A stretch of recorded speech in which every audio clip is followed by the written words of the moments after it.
أشهد أن لا إله إلا الله وحده لا شريك له وأشهد أن محمدا عبده ورسوله أما بعد فأعوذ بالله من الشيطان الرجيم بسم الله الرحمن الرحيم الحمد لله رب العالمين الرحمن الرحيم مالك يوم الدين إياك نعبد وإياك نستعين اهدنا الصراط المستقيم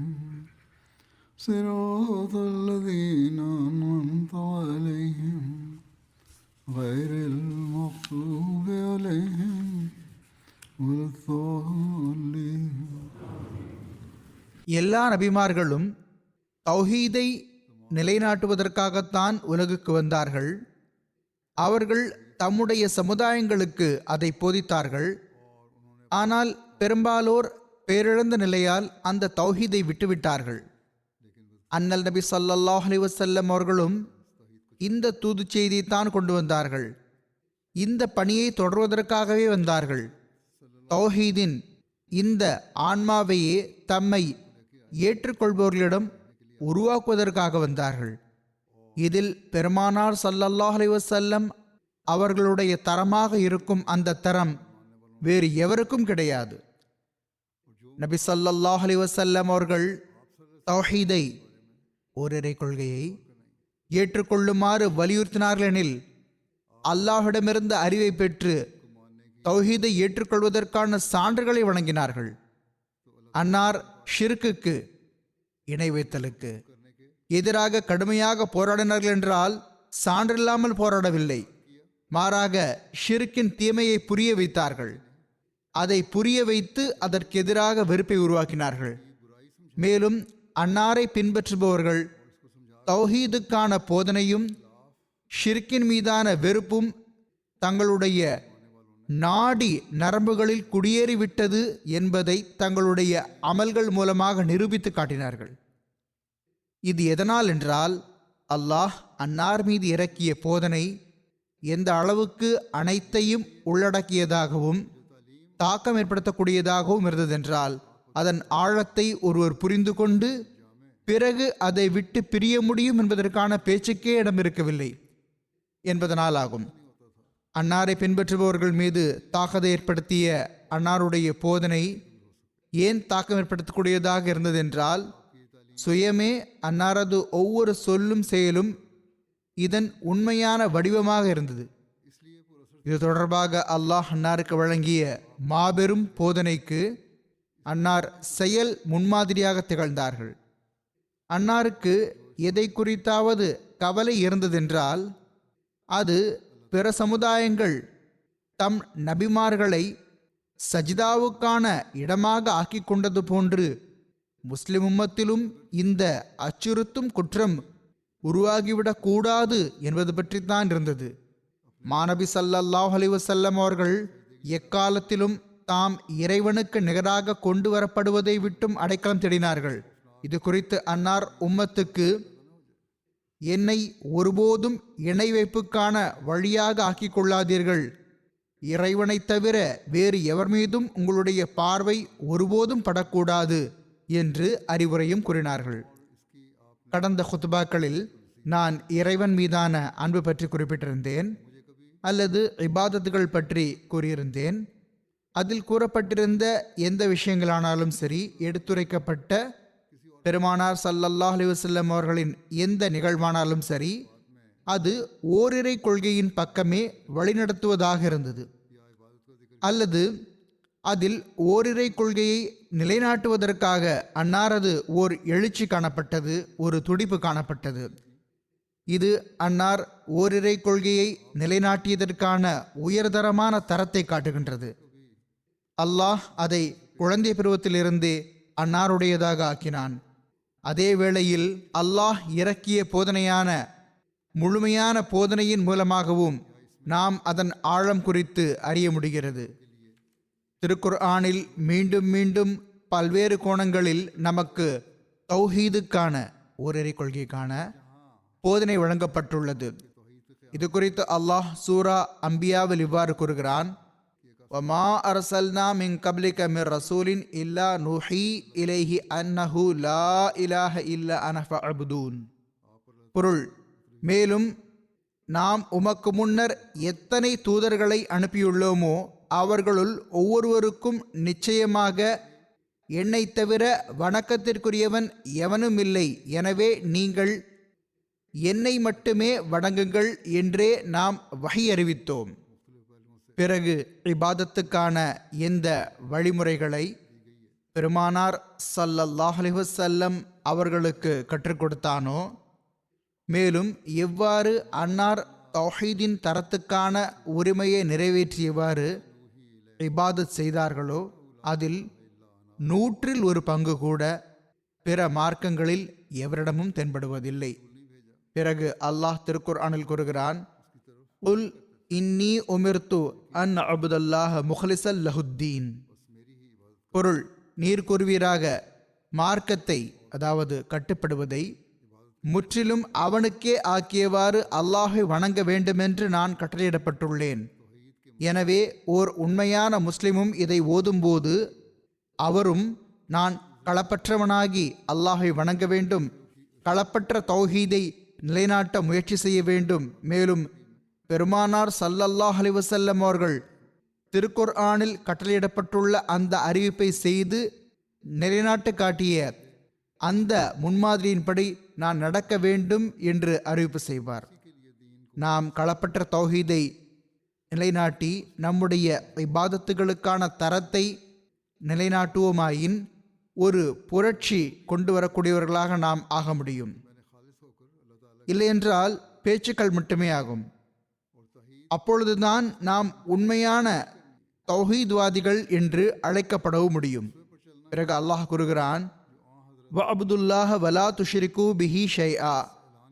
பொருள், மேலும் நீங்கள் அல்லாஹை வணங்குங்கள், அவனுக்கு எதனையும் இணையாக்காதீர்கள். பிறிதொரு இடத்தில் அல்லாஹ் கூறுகிறான், வ இலாஹுக்கும் இலாஹும் வாஹித் லா இலாஹ இல்லா ஹுவர் ரஹ்மானுர் ரஹீம். பொருள், மேலும் வணக்கத்திற்குரிய உங்கள் இறைவன் ஒரே இறைவனாவான், அளவற்ற அருளாளனும் மேன்மேலும் கருணை காட்டுபவனுமாகிய அவனையன்றி வேறெந்த வணக்கத்திற்குரியவரும் இல்லை. பிறகு திருக்குர்ஆனின் இறுதியில் அல்லாஹ் தனது தௌஹீதின் நிலைநாட்டல் குறித்து இவ்வாறு அறிவிப்பு செய்கிறான், குல் ஹுவல்லாஹு அஹது அல்லாஹு ஸமது லம் யலிது வலம் யூலது வலம் யகுல்லஹு குஃபுவன் அஹது. பொருள், நீர் கூறுவீராக, அல்லாஹ் ஒருவனே ஆவான், அல்லாஹ் தேவையற்றவன், அவன் எவரையும் பெறவும் இல்லை, அவன் எவராலும் பெறப்படவும் இல்லை, அவனுக்கு ஒருபோதும் எவரும் இணையும் இல்லை. அல்லாஹ் இங்கு எல்லாவிதமான ஷிர்கையும் மறுத்து அறிவித்துள்ளான். மேலும் நபி பெருமானார் ஸல்லல்லாஹு அலைஹி வஸல்லம் அவர்களிடம் இதை உலகில் அறிவித்து விடுவீராக என்று கூறினான். எனவே அன்னாரை ஏற்றுக்கொள்பவர்களான நாமும் இதை ஓதும்போது இந்த சூறாவில் அறிவிக்கப்பட்டுள்ள இன்னும் பல்வேறு இடங்களில் அறிவிக்கப்பட்டுள்ள அந்த களப்பற்ற தௌஹீதை பறைசாற்றுவது நம் பொறுப்புமாகும். நம்முடைய சொல்லாலும் செயலாலும் அல்லாஹே ஒருவனாவான், எந்த தேவையும் மற்றவனாவான், மாறாக எல்லாவற்றிற்கும் அவன் தேவையானவனாவான். அவன் எவருக்கும் தந்தையும் இல்லை, மகனும் இல்லை, அவனை போன்று எவரும் இருக்கவே முடியாது. இது எல்லா மதத்தின் சீர்குலைந்த போதனைகளையும் மறுக்கின்ற அத்தகைய ஓர் அறிவிப்பாகும். இந்த போதனையை அறிவித்தே மனிதனுக்கு அல்லாஹ்வின் நெருக்கம் கிடைக்க முடியும். அதற்கான எல்லாரையும் விட பெரிய மேலான உயரிய முன்மாதிரி நம் தலைவரும் எஜமானருமான ஹதரத் முஹம்மது முஸ்தபா ஸல்லல்லாஹு அலைஹி வஸல்லம் அவர்களாவார்கள். அன்னாரது வாழ்வின் ஒவ்வொரு நொடிப்பொழுதும் தௌஹீதை நிலைநாட்டுவதற்காக கழிந்தது. இன்னும் சொல்வதாயின், நான் கூறியது போன்று குழந்தை பருவத்திலிருந்தே அன்னாருக்கு அல்லாஹ் தௌஹீதுக்கான களப்பற்ற தௌஹீதுக்கான தர்பியத் வழங்கினான். இவை திருக்குர்ஆனிலிருந்து நான் கொடுத்த சில எடுத்துக்காட்டுகளாகும். திருக்குர்ஆனோ இந்த தூது செய்தியால் நிறைந்து கிடக்கிறது.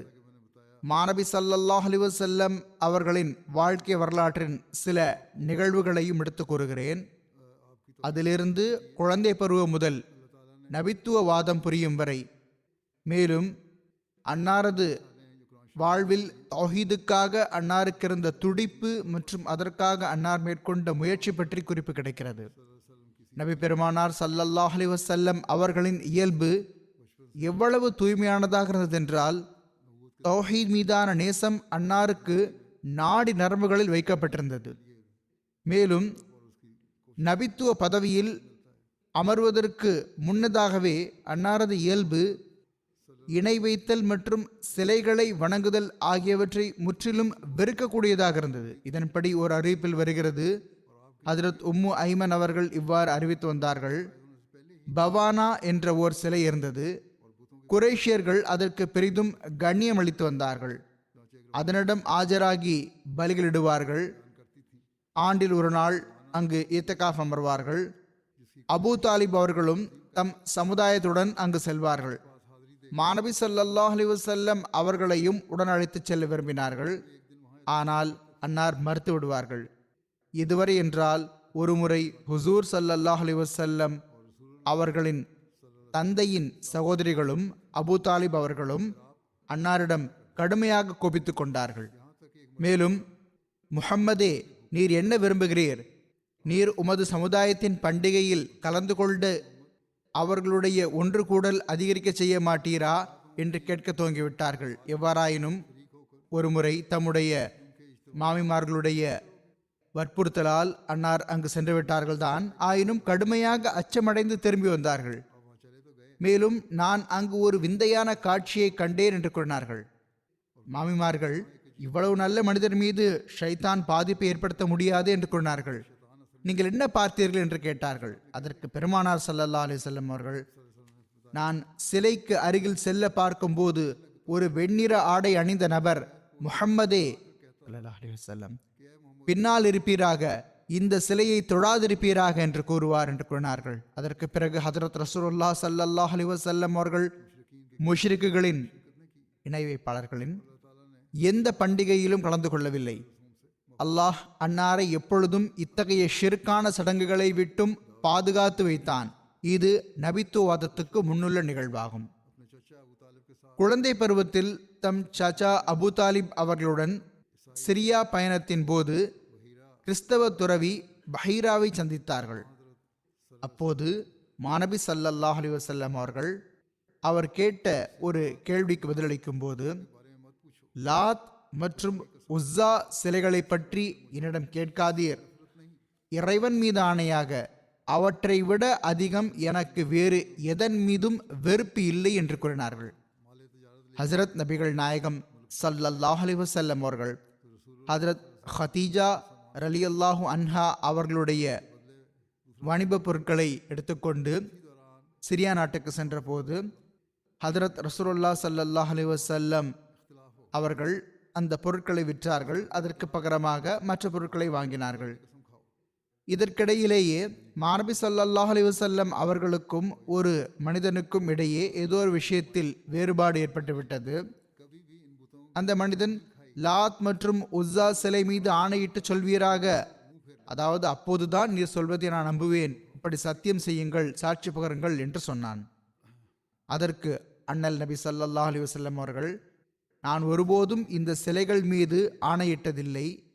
நான் அவற்றை கடந்து சென்றால் கூட முகத்தை திருப்பிக் கொள்கிறேன்.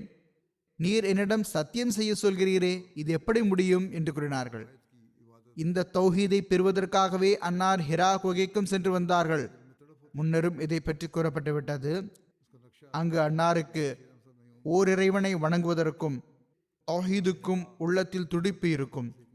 ஓரிடத்தில் ஹஜ்ரத் மிர்சா பஷீர் அஹமத் சாப் ரலியல்லாஹு அவர்கள் அதை இப்படி விவரித்துள்ளார்கள். ஹிரா குகை மக்காவின் மலைகளில் ஒரு புகழ்பெற்ற மலையான ஹிரா மலையில் இருக்கிறது. அது மக்காவிலிருந்து 3 மைல் தொலைவில் உள்ளது. தற்காலத்தில் அதை நூர் மலை என்று கூறுகிறார்கள். நபி பெருமானார் ஸல்லல்லாஹு அலைஹி வஸல்லம் அவர்களுக்கு சிலைகள் மீது வெறுப்போ இருக்கத்தான் செய்தது. மாணவி ஸல்லல்லாஹு அலைஹி வஸல்லம் அவர்கள் சிலைகளை வணங்குபவர்கள் மீதும் இணையற்ற ஓரிறைவனை விட்டு விலகுபவர்கள் மீதும் வருத்தம் கொண்டார்கள். தாம் விலகியிருந்தது மட்டுமின்றி ஏன் சிலைகளை வணங்குகிறார்கள் என்று மக்கள் மீதும் அன்னாருக்கு வருத்தம் இருந்தது.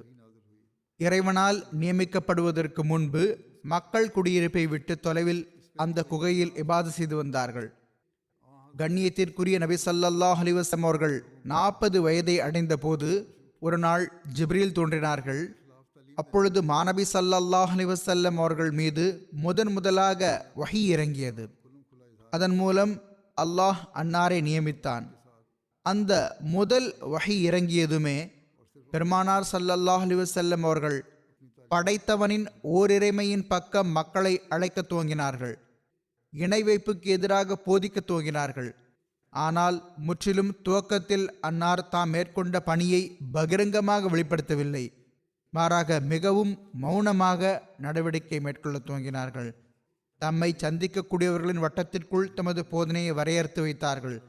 ஹதரத் வாக்களிக்கப்பட்ட மஸீ அலைஹிஸ்ஸலாத்து வஸ்ஸலாம் அவர்கள் கூறுகிறார்கள், நம்முடைய நபி ஸல்லல்லாஹு அலைஹி வஸல்லம் அவர்கள் உண்மையை வெளிப்படுத்துவதற்காக ஒரு மாபெரும் சீர்திருத்தவாதியாக இருந்தார்கள். அன்னார் தொலைந்து போயிருந்த உண்மையை மீண்டும் உலகிற்கு கொண்டு வந்தார்கள். இந்த பெருமிதத்தில் நம்முடைய நபி பெருமானார் ஸல்லல்லாஹு அலைஹி வஸல்லம் அவர்களுக்கு எவரும் இணையில்லை. அன்னார் முழு உலகையும் ஓர் இருளில் காணப்பெற்றார்கள். பிறகு அன்னார் தோன்றியதனால் அந்த இருள் ஒளியாக மாறிவிட்டது.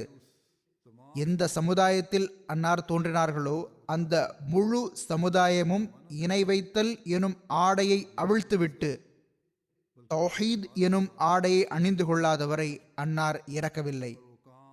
இந்த அளவு மட்டுமல்ல, மாறாக அந்த மக்கள் ஈமானின் உயர்தரத்தை அடைந்து விட்டார்கள். மேலும் உண்மை, நன்றியுணர்வு மற்றும் உறுதியான நம்பிக்கையின் எந்த செயல்கள் அவர்களிடம் வெளிப்பட்டனவோ அவற்றிற்கான எடுத்துக்காட்டு உலகின் எந்த பகுதியிலும் காணப்படுவதில்லை. இந்த வெற்றி, இந்த அளவு வெற்றி மாநபி ஸல்லல்லாஹு அலைஹி வஸல்லம் அவர்களை தவிர வேறு எந்த நபிக்கும் இந்த வெற்றி கிடைக்கவில்லை. இது ஒன்றே மாநபி ஸல்லல்லாஹு அலைஹி வஸல்லம் அவர்களின் நபித்துவத்துக்கு ஒரு பெரும் சான்றாகும். அன்னார் எத்தகைய ஒரு காலத்தில் தோன்றினார்கள் என்றால், வருகை தந்தார்கள் என்றால், அப்பொழுது காலம் மிகவும் அதிகமான இருளில் மூழ்கியிருந்தது. மேலும் இயல்பாகவே ஒரு மாபெரும் சீர்திருத்தவாதியை நாடிக்கொண்டிருந்தது. பிறகு அன்னார் எத்தகைய நேரத்தில் உலகை விட்டு மறைந்தார்கள் என்றால், அப்பொழுது லட்சக்கணக்கான மனிதர்கள் ஷிர்க் மற்றும் சிலை வணக்கத்தை விட்டுவிட்டு ஓரிரை கொள்கை மற்றும் நேர்வழியை மேற்கொண்டு விட்டிருந்தார்கள். உண்மையில் இந்த முழுமையான சீர்திருத்தம் அன்னாருக்கே உரித்தானதாக இருந்தது. அன்னார் காட்டு மிராண்டிகளாக வாழ்ந்து வந்த ஒரு சமுதாயத்துக்கு, விலங்குகளின் குணங்களை கொண்டிருந்தவர்களுக்கு மனித பழக்க வழக்கங்களை கற்றுக் கொடுத்தார்கள். அல்லது வேறு சொற்களில் இப்படி சொல்லலாம், விலங்குகளை மனிதர்களாக ஆக்கினார்கள், மிருகங்களை மனிதர்களாக ஆக்கினார்கள். பிறகு மனிதர்கள் என்பதிலிருந்து கல்வி பயின்ற மனிதர்களாக ஆக்கினார்கள். பிறகு கல்வி பயின்ற மனிதர்கள் என்பதிலிருந்து இறை மக்களாக ஆக்கினார்கள். ஆன்மீகத்தின் தன்மையை அவர்களிடம் ஊதிவிட்டார்கள். உண்மையான இறைவனுடன் அவர்களுக்கு தொடர்பு ஏற்படுத்திவிட்டார்கள். அவர்கள் இறைவழியில் ஆடுகளைப் போன்று அறுக்கப்பட்டார்கள், எறும்புகளைப் போன்ற கால்களை நசுக்கப்பட்டார்கள். ஆனால் ஈமானை கை நழுவ விடவில்லை. மாறாக ஒவ்வொரு இன்னலிலும் முன்னால் அடியெடுத்து வைத்தார்கள். எனவே ஐயமின்றி நம்முடைய நபி பெருமானார் ஸல்லல்லாஹு அலைஹி வஸல்லம் அவர்கள் ஆன்மீகத்தை நிலைநாட்டுவதன் அடிப்படையில் 2ஆம் ஆதமாக இருந்தார்கள். அன்னார்தான் உண்மையான ஆதம் ஆவார்கள் என்றே சொல்ல வேண்டும். அன்னார் மூலமாக, அன்னாரால் அனைத்து மனித சிறப்புகள் உச்சத்தை எட்டின. அனைத்து நல்ல ஆற்றல்கள் தத்தமது பணியில் மூழ்கிவிட்டன. மனித இயல்பின் எந்த கிளையும் பயன் தராமல் இருக்கவில்லை. அன்னார் காலத்தால் பிந்தியிருந்தார்கள் என்பதனால் மட்டும் அன்னார் மீது நபித்துவ முத்திரை இருக்கவில்லை. மாறாக நபித்துவத்தின் அனைத்து சிறப்புகளும் அன்னார் மீது நிறைவடைந்து விட்டன என்பதனாலும் இருக்கிறது. பிறகு ஹுசூர் அலைஹிஸ்ஸலாத்து வஸ்ஸலாம் அவர்கள் ஒரு இடத்தில் கூறுகிறார்கள், இறைவா, உனக்கு ஆயிரம் ஆயிரம் நன்றிகள். எங்களுக்கு உன்னை அடையாளம் கண்டு கொள்வதற்கு நீயே வழியை கூறினாய். உன்னுடைய தூய மறைகளை இறக்கி சிந்தனை மற்றும் அறிவின் தவறுகள் மற்றும் பிழைகளிலிருந்தும் காப்பாற்றினாய். தூதர்களின் தலைவர் ஹஸ்ரத் முஹம்மது முஸ்தபா ஸல்லல்லாஹு அலைஹி வஸல்லம் அவர்கள் மீதும் அவர்களுடைய குடும்பத்தார் மீதும் தோழர்கள் மீதும் ஸலவாத்தும் சலாமும் உண்டாவதாக. அன்னார் மூலமாக இறைவன் தொலைந்து போன ஓர் உலகை நேர்வழியில் நடத்தினான். அந்த முரப்பி, தர்பியத் வழங்குபவர், பயன் சேர்ப்பவர், திசை மாறி திரிந்த படைப்பினங்களை மீண்டும் நேரான பாதையில் கொண்டு வந்தார்கள். அந்த பெருங்கருணையாளர் நன்மையின் மொத்த உருவம் மக்களை ஷிர்க் மற்றும் சிலைகள் எனும் இன்னலிலிருந்து விடுவித்தார்கள். அந்த ஒளியை பரப்புபவர் தௌஹீதின் ஒளியை உலகில் பரப்பினார்கள். அந்த மருத்துவர், காலத்தின் அந்த வைத்தியர் சீர்கெட்டிருந்த உள்ளங்களை நேர்மையில் பாதம் உறுதிபடச் செய்தார்கள். அந்த இரக்கமுள்ளவர் அதிசயங்களின் அடையாளம், இறந்தவர்களுக்கு வாழ்வுக்கான நீரை அருந்த கொடுத்தார்கள். அந்த கருணையாளர் பரிவானவர் உம்மத்துக்காக வேதனையை தாங்கினார்கள், மேலும் வலியை தாங்கினார்கள். அந்த வீரர் பலசாலி நம்மை மரணத்தின் வாயிலிருந்து வெளியே கொண்டு வந்தார்கள். அந்த பொறுமையாளர் தூய தன்னலமற்ற மனிதர் அடியார் என்பதில் தலையை குனிந்தார்கள். தம்மை மண்ணோடு மண்ணாக்கி கொண்டார்கள். அந்த முழுமையான தௌஹீத்வாதி இறைஞானத்தின் கடல் இறைவனின் மகிமையை மட்டுமே விரும்பினார்கள். அந்நியர்களை தம் பார்வையில் இழிவாக கருதினார்கள். அந்த அற்புதம் ரஹ்மானின் அந்த வல்லமை எழுத படிக்க தெரியாதவர்களாக இருந்து இறைஞான கல்வியில் எல்லார் மீதும் மேலோங்கினார்கள். ஒவ்வொரு சமுதாயத்தையும் தவறுகள் மற்றும் பிழைகளுக்கு குற்றவாளியாக அறிவித்தார்கள். பிறகு அன்னார் ஒரு இடத்தில் கூறுகிறார்கள், ஹஜ்ரத் வாக்களிக்கப்பட்ட மசீஹ் இஸ்லாம் அவர்கள், இன்று உலக வரலாற்றில் தௌஹீத் எனப்படுவது மாநபி ஸல்லல்லாஹு அலைஹி வஸல்லம் அவர்களின் உம்மத்தை தவிர வேறு எந்த பிரிவிடமும் காணப்படுவதில்லை.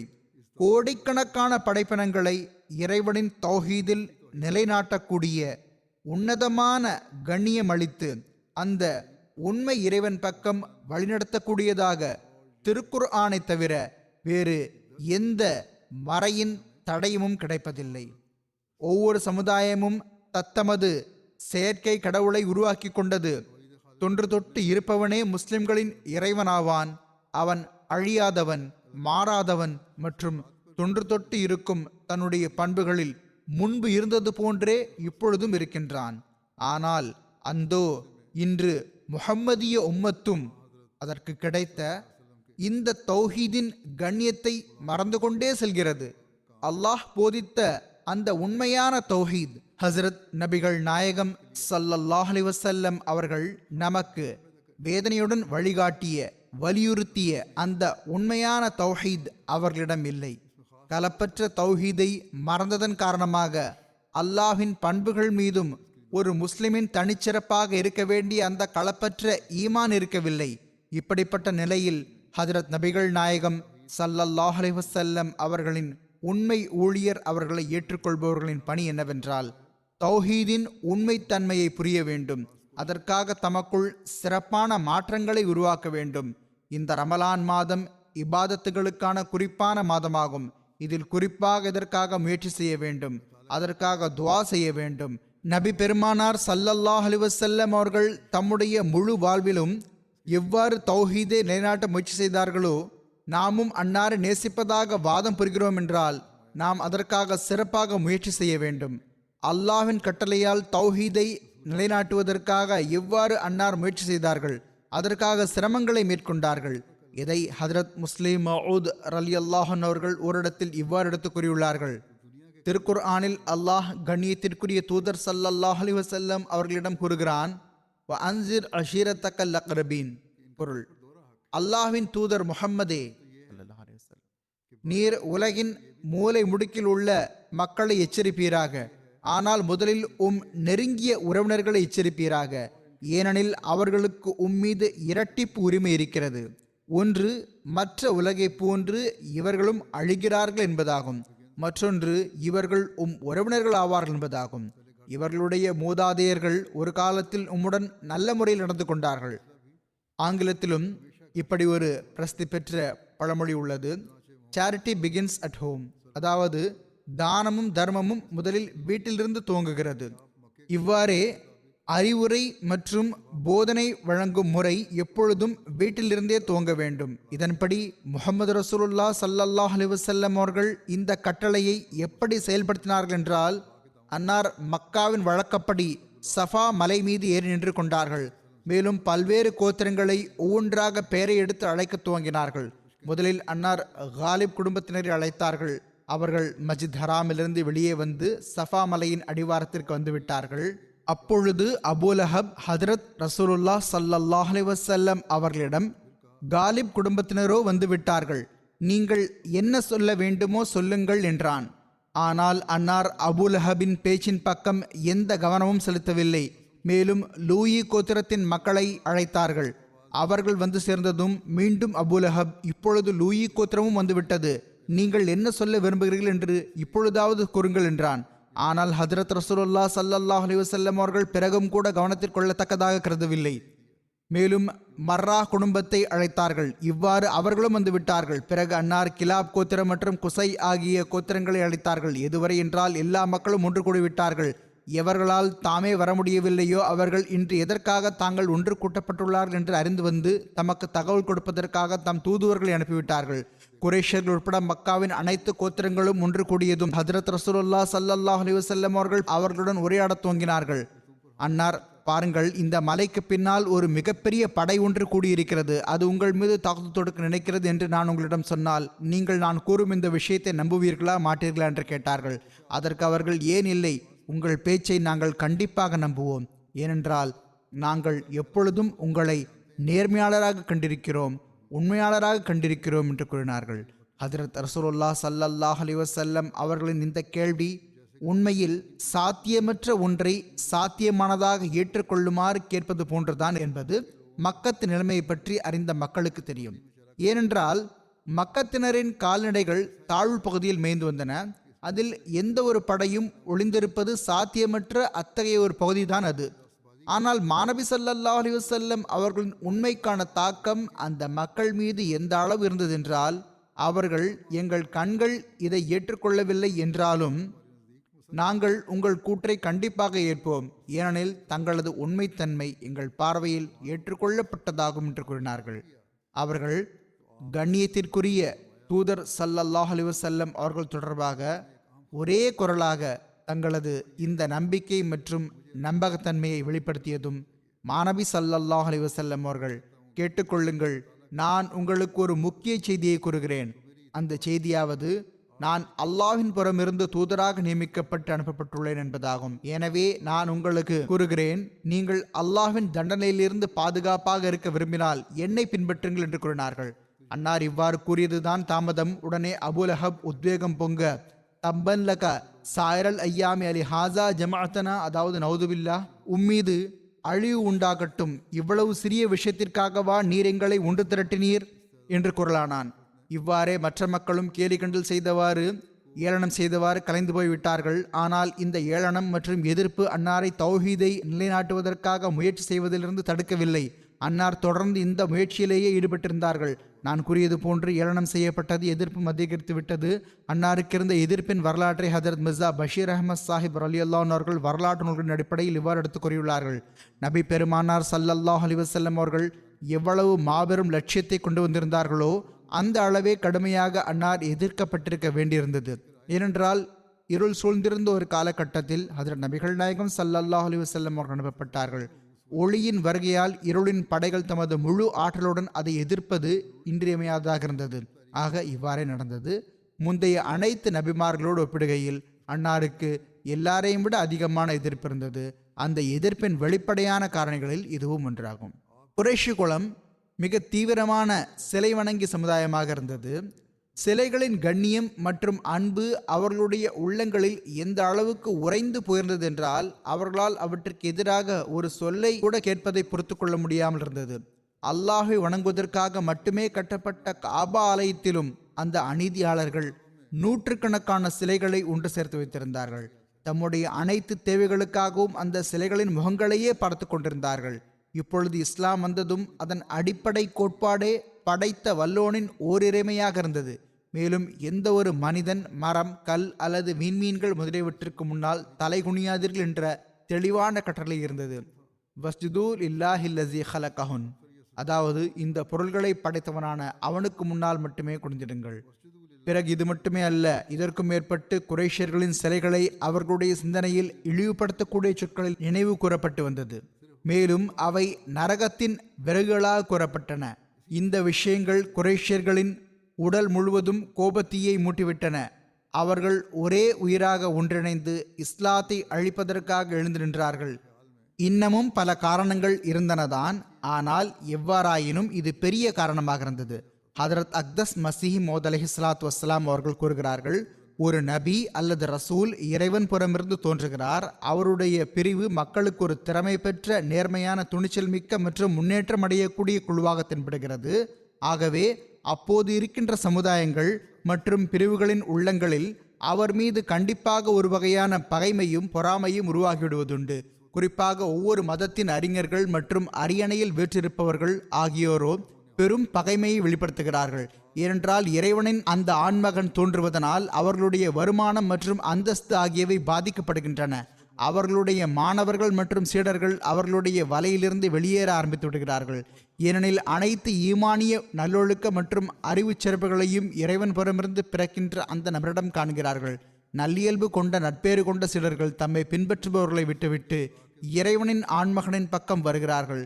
எனவே அறிவு சிறப்பு, இரையச்சம் மற்றும் தீமையிலிருந்து தவிர்ந்திருத்தல் ஆகியவை கருதி அந்த அறிஞர்களுக்கு வழங்கப்பட்டிருந்ததே அந்த கண்ணியம், அதற்கு இப்பொழுது அவர்கள் தகுதியுடையவர்களாக இருக்கவில்லை என்பதை அறிவுள்ளவர்களும் பிரித்தறியக்கூடியவர்களும் புரிய தொடங்கிவிடுகிறார்கள். மேலும் நஜ்முல் உம்மா சமுதாயத்தின் நட்சத்திரம், ஷம்சுல் உம்மா சமுதாயத்தின் சூரியன், ஷேகுல் மஷாயிக் ஞானிகளின் தலைவர் போன்று அவர்களுக்கு வழங்கப்பட்ட கண்ணியத்திற்குரிய பட்டங்கள் இப்பொழுது அவர்களுக்கு பொருந்தக்கூடியவை அல்ல. ஆகையால் இந்த காரணங்களால் அறிவாளிகள் அவர்களை விட்டும் முகந்திருப்பி விடுகிறார்கள். ஏனென்றால் அவர்கள் தம்முடைய ஈமானை வீணடிக்க விரும்புவதில்லை.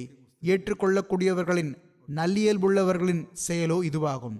இயலாமையினால் இந்த இழப்புகளின் காரணமாக ஆலிம்கள் மற்றும் ஞானிகளின் பிரிவு எப்பொழுதும் நபிமார்கள் மற்றும் ரசூல்மார்கள் மீது பொறாமை கொண்டு வந்திருக்கிறது. காரணம் என்னவென்றால் இறைவனின் நபிமார்கள் மற்றும் இறைவன் புறமிருந்து அனுப்பப்படுபவர்களின் காலத்தில் இந்த மக்களின் முகத்திரை கடுமையாக கிழிக்கப்படுகிறது. ஏனெனில் உண்மையில் அவர்கள் குறையுள்ளவர்களாக இருக்கிறார்கள். மிக மிக குறைவாகவே ஒளியை கொண்டிருக்கிறார்கள். இறைவனின் நபிமார்கள் மற்றும் உண்மையாளர்களுடனான அவர்களுடைய பகைமை வெறும் மன இச்சையினால் இருக்கிறது. முற்றிலும் மன இச்சைக்கு கட்டுப்பட்டு துன்பம் ஏற்படுத்துவதற்கான திட்டம் தீட்டுகிறார்கள். இன்னும் கூறுவதாயின் சில வேளை அவர்கள் நாம் இறைவனின் ஒரு தூய உள்ளம் கொண்ட அடியாருக்கு அநியாயமாக துன்பமழைத்து இறைவனின் கோபத்திற்கு கீழ் வந்துவிட்டோமே என்பதை தம் உள்ளங்களில் உணரவும் செய்கிறார்கள். எதிர்ப்பதற்கான சூழ்ச்சிக்காக எல்லா நேரமும் அவர்களிடமிருந்து வெளிப்படுகின்ற அவர்களுடைய செயல்களும் கூட அவர்களுடைய மனதின் குற்ற உணர்வு நிலையை அவர்கள் மீது வெளிப்படுத்திக் கொண்டே இருக்கின்றன. ஆனால் இருந்தாலும் கூட பொறாமை தீயால் இயங்கும் அதிவேக எந்திரம் பகைமையின் குழிகளின் பக்கம் அவர்கள் இழுத்துச் செல்கிறது. இந்த காரணங்கள்தான் நபி பெருமானார் ஸல்லல்லாஹு அலைஹி வஸல்லம் அவர்களின் காலத்தில் இணை வைப்பாளர்கள், யூதர்கள் மற்றும் கிறிஸ்தவர்களின் அறிஞர்களை உண்மையை ஏற்பதை விட்டும் இழப்பிற்குரியவர்களாக வைத்திருந்தன. அது மட்டுமின்றி அதற்கு மேற்பட்டு கடுமையான பகைமைக்கு இணங்க வைத்துவிட்டன. எனவே அவர்கள் எப்படியாவது இஸ்லாத்தை உலகத்திலிருந்தே முற்றிலுமாக அழித்துவிட வேண்டும் என்ற சிந்தனையிலேயே மூழ்கிவிட்டார்கள். இஸ்லாத்தின் ஆரம்ப காலத்தில் முஸ்லிம்கள் குறைவாகவே இருந்தார்கள் என்பதனால் அவர்களுடைய எதிரிகள் செல்வம், பொருள், ஆள்பலம், மரியாதை, தகுதி ஆகியவற்றில் மற்ற பிரிவை காட்டிலும் தம்மை மேலானவர்களாக கருதினார்கள். மேலும் இயல்பாகவே இத்தகைய பிரிவுகளின் மனதிலும் மூளையிலும் இடம்பெறுகின்ற அந்த ஆணவத்தின் காரணமாக அப்போதைய முஸ்லிம்களுடன், அதாவது சஹாபிகளுடன் கடுமையாக பகைமை பாராட்டினார்கள். இந்த விண்ணின் செடி மண்ணில் நிலை பெறுவதை அவர்கள் விரும்பவில்லை. அவர்கள் அந்த உண்மையாளர்களை அழிப்பதற்காக முழு மூச்சாக முயன்றார்கள். மேலும் துன்பமளிப்பதில் எந்த குறையையும் விட்டு வைக்கவில்லை. எங்கே இந்த மார்க்கத்தின் பாதம் உறுதியாகிவிடுமோ, பிறகு அதன் முன்னேற்றம் நம் மதமும் சமுதாயமும் நாசமாவதற்கு காரணமாகி விடுமோ என்ற அச்சம் அவர்களுக்கு இருந்தது. எனவே ஒரு மதிப்பச்சத்தின் வடிவில் அவர்களுடைய உள்ளத்தில் அமர்ந்துவிட்ட இந்த அச்சத்தினாலேயே மிகவும் கொடூரமான மற்றும் அநீதியான செயற்பாடுகள் அவர்களிடமிருந்து வெளிப்பட்டன. அவர்கள் வேதனை மிகுந்த வழிமுறைகளில் பெரும்பாலான முஸ்லிம்களை அழித்தார்கள். ஒரு நீண்ட காலம், அதாவது 13 ஆண்டு காலம் வரை அவர்கள் தரப்பிலிருந்து இதே நடவடிக்கை இருந்தது. சற்றும் இரக்கமில்லாமல் இறைவனின் நன்றியுணர்வுள்ள அடியார்கள் மற்றும் மனித இனம் பெருமிதம் கொள்கின்ற அந்த மக்கள் அந்த தீய காட்டு விலங்குகளின் வாள்களால் துண்டு துண்டாக ஆக்கப்பட்டார்கள். அனாதை குழந்தைகளும் இயலாத ஏழை பெண்களும் வீதிகளிலும் தெருக்களிலும் அறுக்கப்பட்டனர். இவ்வாறு செய்யப்பட்டும் வல்ல இறைவன் புறமிருந்து ஒருபோதும் தீமையை எதிர்த்து சண்டையிடாதீர்கள் என மிக உறுதியாக வலியுறுத்தப்பட்டிருந்தது. எனவே தேர்ந்தெடுக்கப்பட்ட அந்த உண்மையாளர்கள் இவ்வாறு செய்தார்கள். அவர்களுடைய இரத்தத்தால் வீதிகள் சிவந்து போயின. ஆனால் அவர்கள் ஒரு வார்த்தை கூட பேசவில்லை. மேலும் அவர்கள் குர்பான் விலங்குகள் போன்று அறுக்கப்பட்டார்கள். ஆனால் அவர்கள் ஒரு சிறு பெருமூச்சு கூட விடவில்லை. மக்கத்து காஃபிர்கள் மாநபி ஸல்லல்லாஹு அலைஹி வஸல்லம் அவர்களை தௌஹீதின் தூது செய்தியை பரப்புவதை கைவிடுமாறு எச்சரிக்கவும் செய்தார்கள், பேராசையும் காட்டினார்கள். ஆனால் தௌஹீதை உலகில் நிலைநாட்டுவதுதான் எனது வாழ்வின் நோக்கமாகும், எனவேதான் அல்லாஹ் என்னை அனுப்பியுள்ளான் என்பதே அன்னாருடைய பதிலாக இருந்தது. இது தொடர்பாக ஹஜரத் முஸ்லிம் மௌத் ரலியல்லாஹு அன்ஹு அவர்கள் ஒரு இடத்தில் இவ்வாறு எழுதியுள்ளார்கள்: எதிர்ப்பு வேகம் எடுத்தது. மறுபக்கம் ஹஜரத் ரசூலுல்லாஹ் ஸல்லல்லாஹு அலைஹி வஸல்லம் அவர்களும் அன்னாருடைய சஹாபா பெருமக்களும் தொடர்ச்சியாக மக்கத்தினருக்கு இறைவனின் இந்த தூது செய்தியை எட்ட வைக்க துவங்கினார்கள். இந்த உலகை படைத்த இறைவன் ஒருவனாவான். அவனை தவிர வணக்கத்திற்குரியவர் வேறு எவருமில்லை.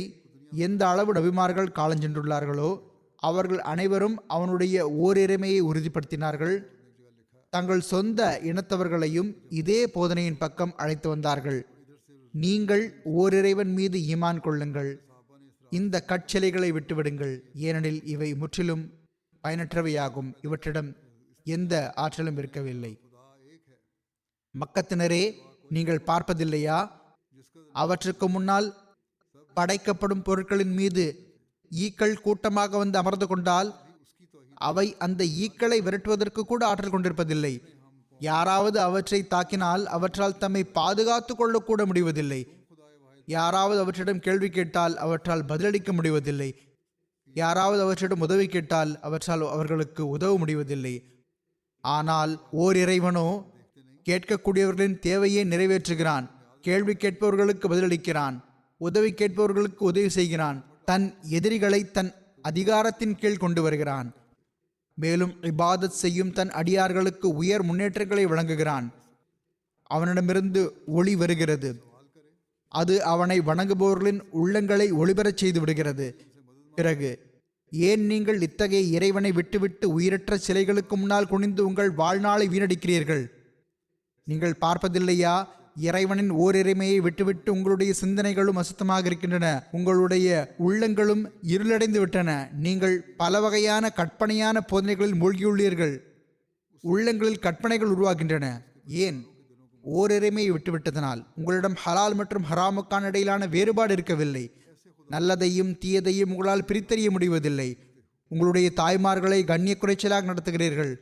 உங்களுடைய சகோதரிகள் மற்றும் மகள்கள் மீது அநீதி இழைக்கிறீர்கள். அவர்களுடைய உரிமைகளை அவர்களுக்கு கொடுப்பதில்லை. உங்களுடைய மனைவிமார்களுடன் நீங்கள் நல்ல முறையில் நடந்து கொள்வதில்லை. அனாதைகளின் உரிமைகளை பறிக்கிறீர்கள். விதவைகளை கொடுமைப்படுத்துகிறீர்கள்.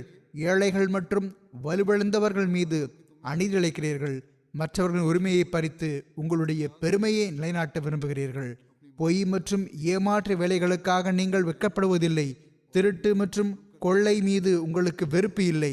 சூதாட்டமும் மது அருந்துதலும் உங்களுடைய வழக்கமாகிவிட்டது. அறிவை பெறுதல் மற்றும் சமுதாயத்துக்கு உதவி புரிவதன் பக்கம் உங்களுக்கு கவனமில்லை. எப்பொழுது வரை ஓரிறைவன் பக்கம் கவனம் செலுத்தாதவர்களாக இருப்பீர்கள்? வாருங்கள், உங்களை சீர்திருத்திக் கொள்ளுங்கள், மேலும் அநீதியை விட்டுவிடுங்கள். இந்த தீமைகள் உங்களிடம் உருவாகிவிட்டன, அவற்றை சீர்திருத்திக் கொள்ளுங்கள். இன்றும் இந்த தீமைகளை உடையவர்கள் தௌஹீதை விட்டு விலகியதனால் அவ்வாறு இருக்கிறார்கள். எந்த சமுதாயங்களில் இந்த தீமைகள் இருக்கின்றனவோ அவர்களிடம் ஓரிரு நன்மைகள் இருந்தாலுமே நான் வாசித்த அந்த தீமைகளில் பல அவர்களிடம் காணப்படுகின்றன. அவர்கள் தௌஹீதை விட்டு விலகியிருப்பதுதான் இதற்கு காரணம். சில முஸ்லிம்களின் நிலையும் இவ்வாறே இருப்பது பேரன்மையாகும்.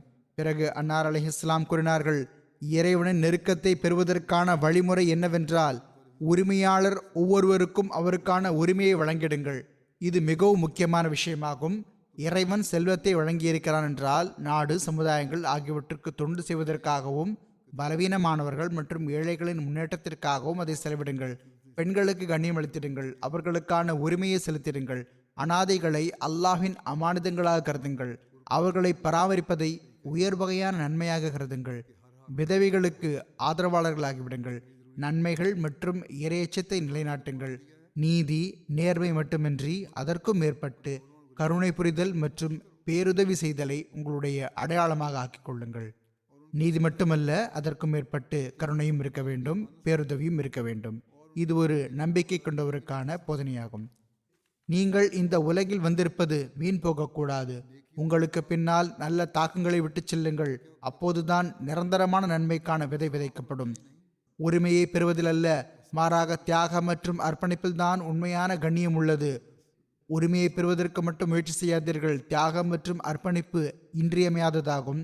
எனவே நீங்கள் தியாகம் செய்யுங்கள், இறைவனுக்கு அருகில் செல்லுங்கள். இறைவனின் அடியார்களுக்கு எதிரில் தியாகத்துக்கான முன்மாதிரியை காட்டுங்கள். அப்போதுதான் இறைவனிடம் உங்கள் உரிமை நிலைபெறும். இவை உண்மையான தௌஹீதில் நிலைபெறுவதற்கான அடையாளங்களாகும். நாம் பலவீனமானவர்கள்தான், ஆனால் நம்முடைய பலவீனத்தை பார்க்காதீர்கள். இதே மன்னார் அறிவித்தார்கள், விண்ணில் உண்மையின் அரசாட்சிக்கான தீர்ப்பாகிவிட்டது. இப்பொழுது ஹதரத் முஹம்மது ரசூலுல்லாஹ் ஸல்லல்லாஹு அலைஹி வஸல்லம் அவர்கள் மூலமாக நீதிக்கான தராசு வைக்கப்படும். நீதி மற்றும் கருணையின் அரசாட்சி நிலைநாட்டப்படும். அதில் எவர் மீதும் அநீதி இழைக்கப்பட மாட்டாது. மார்க்க விவகாரத்தில் தலையிடப்பட மாட்டாது. பெண்கள் மற்றும் அடிமைகள் மீது இழைக்கப்பட்டு வந்த அநீதிகள் நீக்கப்படும். மேலும் ஷைத்தானின் ஆட்சியிடத்தில் இறைவனின் ஆட்சி நிலைநாட்டப்படும். இந்த போதனைகள் மக்கத்தினருக்கு மீண்டும் மீண்டும் கூறப்பட்ட போது ஒழுக்கமான இயல்புடையவர்களுக்கு இஸ்லாத்தின் பக்கம் ஆர்வம் ஏற்பட துவங்கியது. ஆகவே ஒரு நாள் மக்காவின் தலைவர்கள் ஒன்று கூடி ஹுசூர் ஸல்லல்லாஹு அலைஹி வஸல்லம் அவர்களின் சச்சா அபூ தாலிபிடம் வந்தார்கள். அவர்களிடம், நீங்கள் எங்களுடைய தலைவராவீர்கள், உங்களுக்காக நாங்கள் உங்கள் சகோதரர் மகன் முஹம்மது ஸல்லல்லாஹு அலைஹி வஸல்லம் அவர்களை எதுவும் சொல்லவில்லை. இப்பொழுது உங்களுடன் நாங்கள் இறுதி தீர்ப்பை மேற்கொள்ளும் தருணம் வந்துவிட்டது. ஒன்று, நீங்கள் அவருக்கு புரிய வையுங்கள். அவர் எங்களிடம் என்னதான் எதிர்பார்க்கிறார் என்று அவரிடம் கேளுங்கள். அவர் கண்ணியத்தை பெற ஆசைப்படுகிறார் என்றால் நாங்கள் அவரை எங்களுடைய தலைவராக ஆக்கிக்கொள்ள ஆயத்தமாக இருக்கிறோம். அவர் பொருளுக்கு ஆசைப்படுகிறார் என்றால் எங்களில் ஒவ்வொருவரும் தனது செல்வத்தின் ஒரு பகுதியை அவருக்கு கொடுப்பதற்கு ஆயத்தமாக இருக்கிறோம். அவருக்கு திருமணத்திற்கான ஆசை இருக்கிறது என்றால் மக்காவின் எந்த பெண்ணை அவருக்கு பிடித்திருக்கிறதோ அவள் பெயரே சொல்லட்டும், நாங்கள் அவளை அவருக்கு மனமுடித்து வைக்க ஆயத்தமாக இருக்கிறோம். நாங்கள் இதற்கு பகரமாக அவரிடம் எதுவும் எதிர்பார்க்கவில்லை. எந்த விஷயத்தை விட்டும் நாங்கள் தடுக்கவில்லை. அவர் எங்களுடைய சிலைகளை பழிப்பதை விட்டுவிட வேண்டும் என்பதை மட்டுமே நாங்கள் விரும்புகிறோம். அவர் இறைவன் ஒருவன் என்று சொல்லிக்கொள்ளட்டும், ஆனால் எங்களுடைய சிலைகள் தவறானவை என்று சொல்லக்கூடாது. அவர் இந்த அளவு விஷயத்தை ஏற்றுக்கொண்டாலே அவருடன் எங்களுக்கு சமரசமாகிவிடும். நீங்கள் அவருக்கு புரிய வையுங்கள், எங்களுடைய பரிந்துரை ஏற்றுக்கொள்ள இணங்க வையுங்கள். இல்லையென்றால் பிறகு இரண்டு விஷயங்கள் ஒன்று நடக்கும். ஒன்று, நீங்கள் உங்கள் சகோதரர் மகனை விட வேண்டியது வரும். இல்லையென்றால் உங்களுடைய சமுதாயம் உங்களுடைய தலைமையை மறுத்துவிட்டு உங்களை விட்டுவிடும் என்று கூறினார்கள். இந்த விஷயம் அபூ தாலிப் அவர்களுக்கு மிகவும் மன வருத்தத்தை அளிக்கக்கூடியதாக இருந்தது. அரேபியர்களிடம் பணம் பொருளோ குறைவாகவே இருக்கும். அவர்களுடைய எல்லா மகிழ்ச்சியும் அவர்களுடைய தலைமைத்துவத்தில் இருந்து வந்தது. தலைவர்கள் சமுதாயத்திற்காக உயிர் வாழ்ந்து வந்தார்கள், சமுதாயம் தலைவர்களுக்காக உயிர் வாழ்ந்து வந்தது. எனவே இந்த விஷயத்தை கேட்டு அபூ தாலிப் மன உளைச்சலுக்கு ஆளானார்கள். அவர்கள் ஹதரத் முஹம்மது ரசூலுல்லா ஸல்லல்லாஹு அலைஹி வஸல்லம் அவர்களை வரவழைத்து அன்னாரிடம், என் சகோதரர் மகனே, என் சமுதாயத்தினர் என்னிடம் வந்து இன்னின்ன செய்திகளை என்னிடம் தெரிவித்தனர். அத்துடன் அவர்களிடம், சகோதரர் மகன் இந்த விஷயங்களில் எந்த ஒரு விஷயத்துக்கும் சம்மதிக்கவில்லை என்றால் பிறகு எங்கள் புறமிருந்து எல்லா விதமான பரிந்துரையும் முன்வைக்கப்பட்டு விட்டது, இதையெல்லாம் கொடுக்க ஆயத்தமாக உள்ளோம் என்று நாங்கள் கூறிவிட்டோம். அவர் இதற்கும் தனது வழிமுறையிலிருந்து தவிர்ந்திருக்கவில்லை என்றால் நீங்கள் அவரை விட்டுவிட வேண்டும். நீங்கள் அவரை விட தயாராக இல்லை என்றால் பிறகு நாங்கள் உங்களுடைய தலைமை அதிகாரத்தை நிராகரித்து உங்களை விட்டுவிடுவோம் என கூறியுள்ளார்கள் என்று கூறினார்கள். அபூ தாலிப் அவர்கள் இந்த விஷயத்தை கூறியதும் அவர்களுடைய, அதாவது அபூ தாலிப் அவர்களுடைய கண்களில் கண்ணீர் வந்துவிட்டது. அவர்களுடைய கண்ணீரை பார்த்து பெருமானார் ஸல்லல்லாஹு அலைஹி வஸல்லம் அவர்களின் கண்களிலும் கண்ணீர் வந்துவிட்டது. மாணவி ஸல்லல்லாஹு அலைஹி வஸல்லம் அவர்கள், என் சச்சாவே, நீங்கள் உங்களுடைய சமுதாயத்தை விட்டுவிடுங்கள், எனக்கு துணை நில்லுங்கள் என்று நான் கூறவில்லை. நீங்கள் தாராளமாக எனக்கு துணையாக இருப்பதை விட்டுவிடுங்கள், உங்களுடைய சமுதாயத்துடன் இணைந்து கொள்ளுங்கள். ஆனால் இணையற்ற ஓரிறைவன் மீது ஆணையாக எனது வலக்கையில் சூரியனையும் இடக்கையில் சந்திரனையும் கொண்டு வந்து வைத்தாலும் சரி, அப்பொழுதும் நான் இறைவனின் ஓரிறைமையை போதிப்பதிலிருந்து விலகி இருக்க முடியாது. இறைவன் எனக்கு மரணத்தை தரும் வரை நான் எனது பணியில் மூழ்கியிருப்பேன். உங்களுக்கு பொருத்தமானதை நீங்களே யோசித்துக் கொள்ளுங்கள் என்று கூறினார்கள். ஈமான் மற்றும் களப்பற்ற தன்மை நிறைந்த இந்த பதில் அபூ தாலிப் அவர்களின் கண்களை திறக்க போதுமானதாக இருந்தது. அவர்கள், எனக்கு ஈமான் கொள்ள நல்வாய்ப்பு கிடைக்கவில்லைதான், ஆயினும் இந்த ஈமானின் காட்சி பார்ப்பதற்கு நல்வாய்ப்பு கிடைத்ததே எல்லா செல்வங்களையும் விட பெரிய செல்வமாகும் என புரிந்து கொண்டார்கள். அவர்கள், என் சகோதரர் மகனே, செல்வியராக உமது கடமையை நிறைவேற்றி கொண்டே இருப்பீராக. சமுதாயம் என்னை விட விரும்பினால் தாராளமாக விடட்டும், நான் உம்மை விட மாட்டேன் என்று கூறினார்கள். தௌஹீதை நிலைநாட்டுவதற்காக ஹஸ்ரத் ரசூலுல்லாஹ் ஸல்லல்லாஹு அலைஹி வஸல்லம் அவர்கள் மக்கத்து காஃபிர்கள் புறமிருந்து செய்யப்பட்ட அனைத்து விதமான அநீதியும் வரம்பு மீறல்களையும் பொறுத்து கொண்டார்கள். இந்த ஆன்மாவையே அன்னார் தம் சஹாபா பெருமக்களிடமும் உருவாக்கினார்கள். இதை பற்றி ஹதரத் வாக்களிக்கப்பட்ட மசி அலைஹிஸ்ஸலாத்து வஸ்ஸலாம் அவர்களும் எழுதியுள்ளார்கள். அவர்கள் தம்முடைய தலைகளை வெட்டிவிட்டார்கள். அதன் விளைவு என்னவாகிறது என்றால், அவர்கள் அஹது அஹது என்று அறிவித்தவாறு அநீதியை பொறுத்து கொண்டார்கள், தம்முடைய உயிர்களை அர்ப்பணித்தார்கள். இப்பொழுது கூறப்பட்ட மக்கத்து காஃபிர்களின் அனைத்து தீமைகளும் அவர்கள் தௌஹீதை விட்டு விலகியிருந்ததன் காரணமாக இருந்தது, ஷிர்கின் காரணமாக இருந்தது.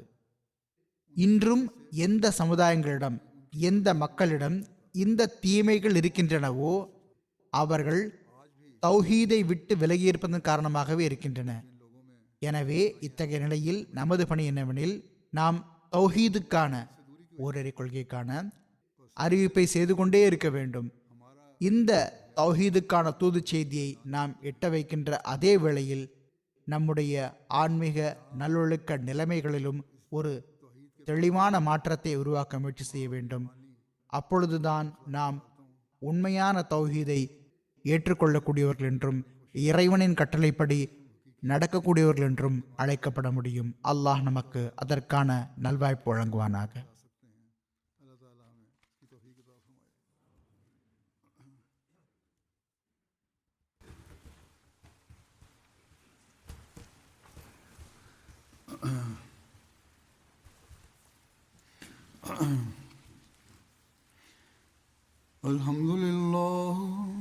Alhamdulillah, nahmaduhu wa nasta'inuhu wa nastaghfiruhu wa nu'minu bihi wa natawakkalu alayhi wa na'udhu billahi min shururi anfusina wa min sayyiati a'malina. Man yahdihillahu fala mudilla lahu ومن يضلل فلا هادي له ونشهد أن لا إله إلا الله ونشهد أن محمدا عبده ورسوله. عباد الله رحمكم الله إن الله يأمر بالعدل والإحسان وإيتاء ذي القربى وينهى عن الفحشاء والمنكر والبغي يعظكم لعلكم تذكرون اذكروا الله يذكركم وادعوه يستجب لكم ولذكر الله أكبر